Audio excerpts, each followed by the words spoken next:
اللہ تعالیٰ نے فرمایا قرآن پاک میں وَإِذْ قُلْنَا لِلْمَلَائِكَةِ اسْجُدُوا، اس میں تو ملائکہ سے کہا گیا تھا آدم کو سجدہ کرنے کے لیے، جنات کو تو نہیں کہا گیا، تو شیطان کو کس بات کی سزا ملی؟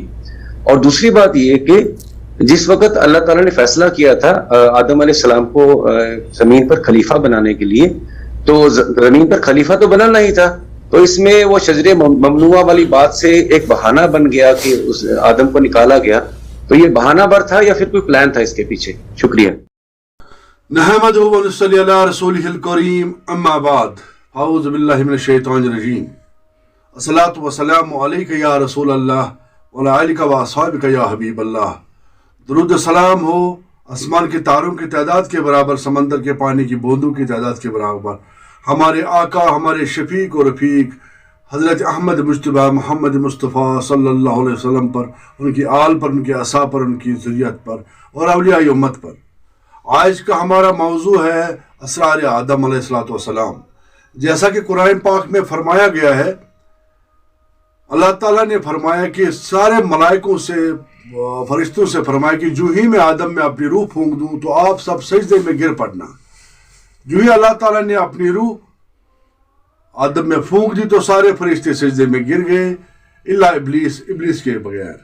مگر یہاں سوال یہ پیدا ہوتا ہے کہ اللہ تعالیٰ نے فرشتوں کو حکم کیا تھا کہ سجدے میں گر پڑنا، جبکہ ابلیس جو ہے وہ جن ہے، آگ سے بنا ہوا ہے، تو اس بنا پر ابلیس کو سزا کیوں جبکہ اس کو حکم ہوا ہی نہیں تھا؟ یہی سمجھنے کی کوشش کریں گے، اس کا جو شان نزول ہے اور اس میں جو ٹیکنیکل فیکٹس ہے ان کو سمجھنے کی کوشش کریں گے آج علماء سے۔ آئیے ملاحظہ فرماتے ہیں۔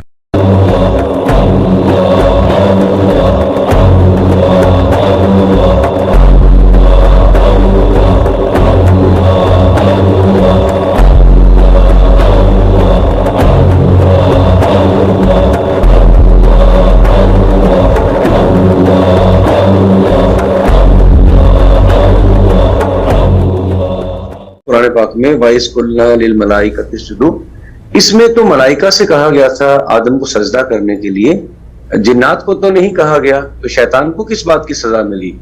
اور دوسری بات یہ کہ جس وقت اللہ تعالیٰ نے فیصلہ کیا تھا آدم علیہ السلام کو زمین پر خلیفہ بنانے کے لیے، تو زمین پر خلیفہ تو بنانا ہی تھا، تو اس میں وہ شجر ممنوعہ والی بات سے ایک بہانہ بن گیا کہ اس آدم کو نکالا گیا، تو یہ بہانہ بر تھا یا پھر کوئی پلان تھا اس کے پیچھے؟ شکریہ۔ بہت شکریہ۔ قرآن مجید عربی زبان میں ہے، عربی زبان کے بات کرنے کے اپنے اسالیب ہیں۔ جس طرح آپ انگریزی زبان سیکھتے ہیں تو اس میں کیا محاورے ہیں، بات کرنے کے کیا طریقے ہیں، اس کا بڑا دقت نظر کے ساتھ مطالعہ کرنا چاہیے۔ تو عربی زبان میں ایک علی سبیل تغلیب کا اصول ہوتا ہے۔ بہت سی جماعتیں جب اکٹھی ہوں تو کسی بڑی جماعت کا نام لے کے ہدایت کر دی جاتی ہے، آگے استثناء بیان ہوتا ہے، اس سے پتہ چلتا ہے کہ دوسرے بھی شامل تھے۔ تو یہاں بھی قرآن مجید نے یہی طریقہ اختیار کیا ہے اور یہ کہا ہے کہ ہم نے ملائکہ کو یہ حکم دیا کہ وہ سجدہ ریز ہو جائیں آدم کے سامنے، سب سجدہ ریز ہو گئے، ابلیس نہیں ہوا۔ یہ آگے استثناء بیان کیا ہے اور پھر ابلیس کے بارے میں یہ اطلاع دے دی ہے کہ کانا من الجن، وہ جنات میں سے تھا۔ تو آپ یہ بات واضح ہو گئی کہ یہ حکم جس طرح فرشتوں کو دیا گیا تھا اسی طرح جنات کو بھی دیا گیا تھا، لیکن عربیت کے اسلوب پر صرف برتر جماعت کا ذکر کر دیا گیا۔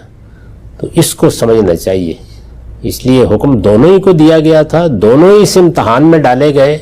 یہ حکم بھی امتحان کے لیے دیا گیا تھا تاکہ آدم کے سامنے اس بات کا مظاہرہ کر دیا جائے کہ تم سے خلقت کے لحاظ سے دو برتر مخلوقات ہیں، اور ان برتر مخلوقات کو اللہ نے تمہارے سامنے جھکنے کی ہدایت کی ہے، دیکھو ان کا رویہ کیا رہا ہے۔ جی، یعنی کیا اللہ کے حکم پر سب سے برتر مخلوق فرشتے تھے، وہ جھکے ہیں یا نہیں جھکے؟ اور یہ دیکھ لو کہ ان سے کمتر سطح کی ایک مخلوق یعنی فرشتوں کے مقابلے میں اس کے ایک شخص نے کیا سرکشی اختیار کر لی۔ اس سے یہ بھی اندازہ ہوتا ہے کہ جنات کی کسی بڑی جماعت نے سرکشی اختیار نہیں کی، قرآن مجید نے یہ بتا دیا ہے کہ ان میں ایک غیر معمولی سطح کی شخصیت ہے ابلیس جنہوں نے سرکشی اختیار کی، باقی جنات بھی جھک گئے سارے کے سارے اور اس امتحان میں کامیاب رہے۔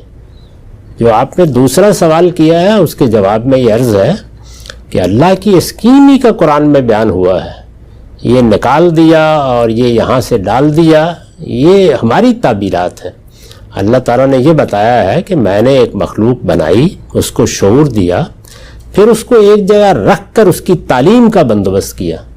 تو ابتدا میں جب کہ ابھی زبانیں اسٹیبلش نہیں ہوئیں، جب اس طرح سے استدلال کرنا ممکن نہیں تھا، تو اس میں اراد کا طریقہ اختیار کیا گیا، یعنی ایک چیز کو ڈیمانسٹریٹ کر کے بتا دیا جائے۔ انسان کو وہاں رکھ کر یہ تعلیم دی گئی کہ تم کیا ہو، تمہاری صلاحیتیں کیا ہیں، تمہیں کس معاملے میں امتحان پیش آئے گا، وہ امتحان انانیت کا ہوگا تو اس میں کیا رویہ اختیار کرنا ہے، وہ جنس کا ہوگا تو اس میں کیا رویہ اختیار کرنا ہے۔ تو جب یہ تعلیم یا تربیت مکمل ہو گئی تو اب کہا گیا کہ اسکیم کے مطابق جائیں دنیا میں اور رہیں، تو یہ نہ کوئی سزا تھی نہ کسی کو نکالا گیا۔ بہت شکریہ سر۔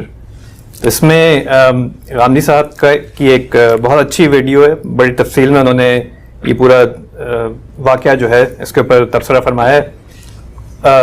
اگر آپ چاہیں تو اس کو ایس غامدی میں آپ سرچ کر سکتے ہیں، یہ کافی دفعہ شیئر ہوئی ہے وہاں پہ، یا اگر آپ کو نہ ملے تو کسی ماڈریٹر سے رابطہ کیجیے گا، انشاءاللہ آپ کو اس کا لنک دے دیا جائے گا۔